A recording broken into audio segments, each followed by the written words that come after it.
अक्षर जी के साथ ही थे। हाँ। 1 महीना हो। अच्छा।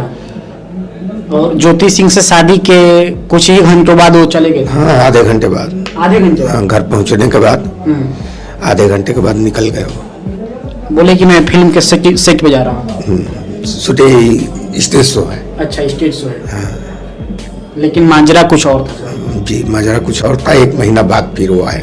अच्छा। की भी बेटी हो। हाँ। ऐसा नहीं होना चाहिए। जो जिस तरह पवन जी कर रहे हैं नहीं करना चाहिए। 1 के साथ किए, 2 के साथ किए, 3 के साथ किए, अब क्या चौथी करेंगे, 5वीं करेंगे, 6वीं करेंगे। करना और छोड़ देना है। तो पवन जी प्लीज ऐसा मत कीजिए। गलत है। किसी की बेटी किया सम्मान कीजिए। लड़कियां सम्मान के लिए होती है, न कि अपमान। आने के लिए पटना बंद किए थे होटल में 4 दिनों के लिए।